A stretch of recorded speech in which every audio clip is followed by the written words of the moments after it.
सबसे पहले तो हमारे सारे मुस्लिम बंधुओं भाइयों बहनों को शुभकामनाएं ईद की।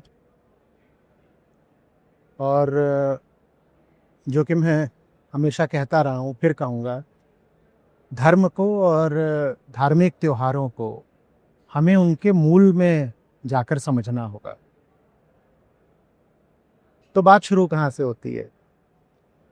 कुरान में आता है, बाइबल में भी आता है। पैगंबर इब्राहिम हैं तो उनको सपना आता है और सपने में उनको हुक्म होता है अल्लाह की ओर से कि अपने बेटे की कुर्बानी दे दो। तो कहते हैं ठीक है, और बेटे से भी बात करते हैं इस्माइल। बेटा कहता है आपको जो आज्ञा हुई है आप उसका पालन करिए और मैं अडिग रहूँगा, मेरी फिक्र ना करें। तो वो जाते हैं कुर्बानी देने के लिए, पर फिर तभी चमत्कार होता है और ऊपर से उनको संदेश आता है। तभी आकाशवाणी की तरह कहा जाता है कि सिर्फ तुम्हारी परीक्षा ली जा रही थी, खून बहाने की जरूरत नहीं है, खून बहाने की जरूरत नहीं है। ये तो परीक्षा ली जा रही थी। किस चीज की परीक्षा ली जा रही थी? उसके लिए कुरान में शब्द है तकवा। तकवा माने धार्मिकता, धार्मिक अनुशासन, आत्मसंयम। यार उसकी परीक्षा ली जा रही थी, खून से हमें कोई मतलब नहीं है, ठीक है ना। हाँ, आगे कहानी उसमें ये जरूर जोड़ती है कि जब वो मारने जा रहे थे तो तभी वहां पर एक बड़ा रैम, मेढ़ा, भेड़, वो वहां पर आ जाती है। तो और आगे कुरान का ही वक्तव्य है, बड़ा गहरा वक्तव्य है कि देखो अल्लाह को न तो मांस से मतलब है और न खून से मतलब है, न वहां तक मांस पहुंचने वाला न खून पहुंचने वाला है। वहां तक तो तुम्हारा धार्मिक भाव पहुंचने वाला है, भाव होना चाहिए। और वो भाव क्या है? भाव ये है कि अगर सच्चाई मांगेगी तो जो चीज मुझे व्यक्तिगत रूप से बहुत प्यारी है, जिसके साथ मेरा स्वार्थ जुड़ा हुआ है, जैसे बाप का मोह, स्वार्थ, भावनाएं, ये सब बेटे के साथ जुड़ी होती है ना। तो बात यह है कि मैं अपना व्यक्तिगत मोह, स्वार्थ, भावनाएं सब छोड़ने को तैयार हो जाऊंगा सच्चाई की खातिर, हक की खातिर, उसकी खातिर। ये इसका भाव है। इसमें खून बहाना कहीं से शामिल नहीं है। और जब स्वयं कुरान में ये उल्लिखित है कि भाई न मांस से मतलब है न खून से मतलब है, तकवा, तुम्हारी धार्मिकता, तुम्हारी असलियत, तुम्हारे हृदय की निर्मलता, इससे मतलब है, तो हम क्या कर रहे हैं भाई? हमें बात किसकी माननी है? ग्रंथ के मर्म की या जो परंपरा चली आ रही है उसकी माननी है? जो धर्म ग्रंथ है कुरान, वो कहीं भी नहीं कहता कि अनिवार्य है जीव हत्या। कोई अगर ऐसी कोई आयत दिखा दे तो बात है, अनिवार्य कहीं भी नहीं किया गया है। हाँ, कहीं कहीं दूसरे धर्मों में या धार्मिक धाराओं में पूरी तरह पाबंदी है जीव हत्या की, कुरान में पाबंदी नहीं है। पाबंदी नहीं है लेकिन अनिवार्य भी नहीं किया गया है। और खासकर धर्म के नाम पर मारना तो बिल्कुल भी अनिवार्य नहीं किया गया है।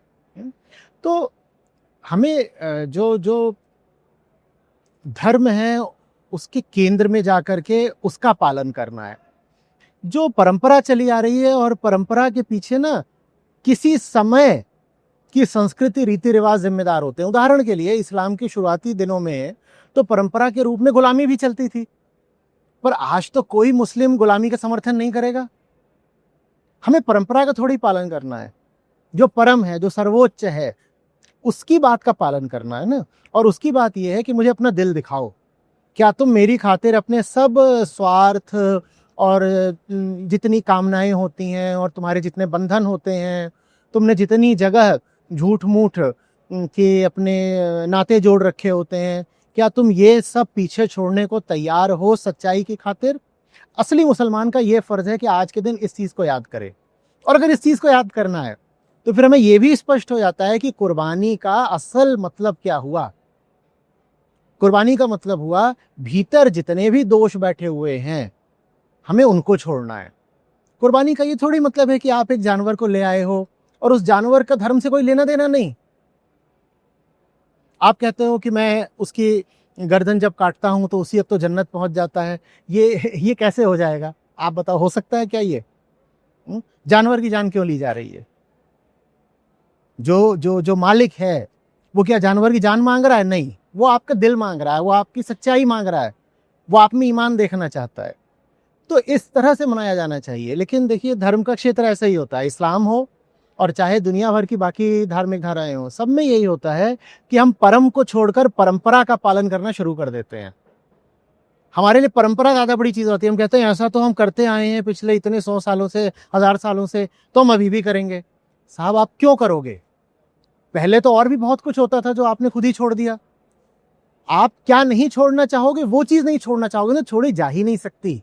माने सच्चाई, माने खुदाई, उसको छोड़कर बाकी सब तो वक्त के साथ बदलता रहता है। हम न जाने कितनी चीजों पे कभी यकीन करते थे, आज हमें साइंस ने दिखा दिया कि वो चीजें फालतू की हैं, हम उन पर यकीन नहीं करते। न जाने कितनी कुप्रथाएं चलती थी, उदाहरण के लिए पैगंबर मोहम्मद के समय में, उन्हीं के खिलाफ वो लड़े भी थे, क्या उनको छोड़ा नहीं गया? कल्चर जो होता है, वो कल्चर भी मुस्लिम दुनिया भर में फैले हुए हैं, लेकिन कल्चर हर क्षेत्र का अलग अलग होता है।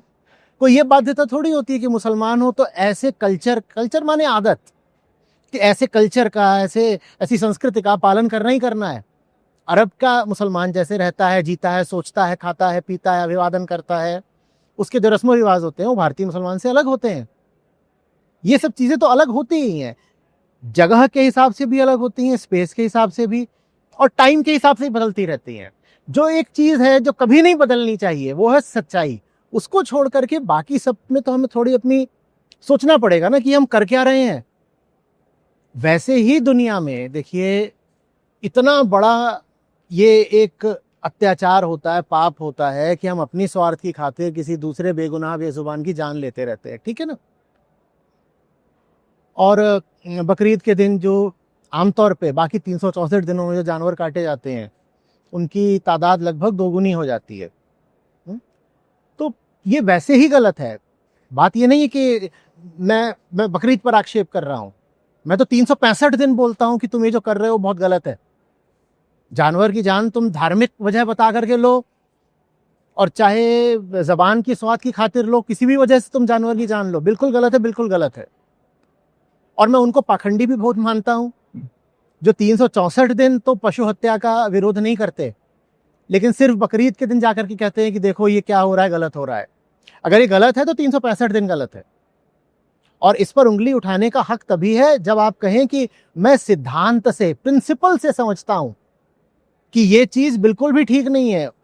न सिर्फ उस जानवर के लिए ठीक नहीं है, मेरे लिए ठीक नहीं है, मेरे बच्चों के लिए ठीक नहीं है। जो इंसान जानवर के प्रति निर्मम हो गया वो सबके प्रति निर्मम हो गया। निर्मम से मेरा आशय यहाँ पे क्रूर है, जिसमें करुणा नहीं बची पशु के लिए, पर्यावरण के लिए, उसमें फिर अपने बच्चे के लिए भी करुणा कहां से आ जाएगी? आपकी इंसानियत ही घट जाती है। चाहे आप साल के किसी दिन काटो, तो मैं उन लोगों में से नहीं हूं जो सिर्फ एक दिन आकर के कहते हैं कि अरे अरे अरे बड़ा अनर्थ हो गया, बड़ा गुनाह हो गया, इतने सारे बकरे और भेड़ और ऊंट काट दिए गए। मैं साल में प्रतिदिन बोलता हूं कि ये गलत हो रहा है। लेकिन और ज्यादा बुरा लगता है जब ये सब कुछ धर्म के नाम पर होता है, और ज्यादा बुरा लगता है। तो इसलिए जब बकरीद आती है तो ये आदमी को बात उठती है कि धर्म का मतलब तो करुणा होना चाहिए। धर्म का मतलब तो होना चाहिए अपनी जान देकर भी दूसरे की जान बचाना। क्या यही धार्मिक आदर्श नहीं है? जब ये धार्मिक आदर्श है तो हम धर्म के नाम पर खून खच्चर क्यों कर रहे हैं, वो भी इतनी बड़ी तादाद पर? ये धर्म कैसे हो सकता है?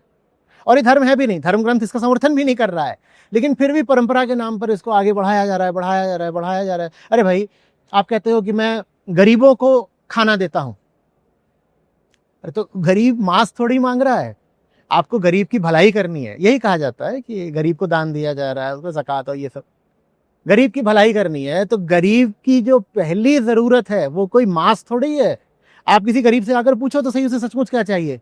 उसे अपने बच्चे के स्कूल की फीस के पैसे चाहिए, उसको घर में और कुछ काम है वो चाहिए।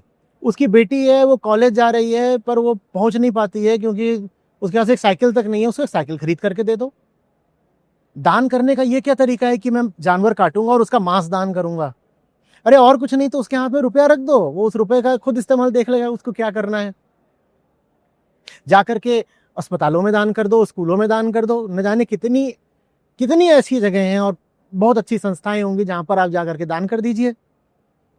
तो ये जो कुतर्क दिया जाता है कि देखो हम अपने लिए थोड़ी जानवर काट रहे हैं, धर्म के लिए काट रहे हैं, और काटने के बाद उसका इतना हिस्सा हम गरीबों को दे देते हैं।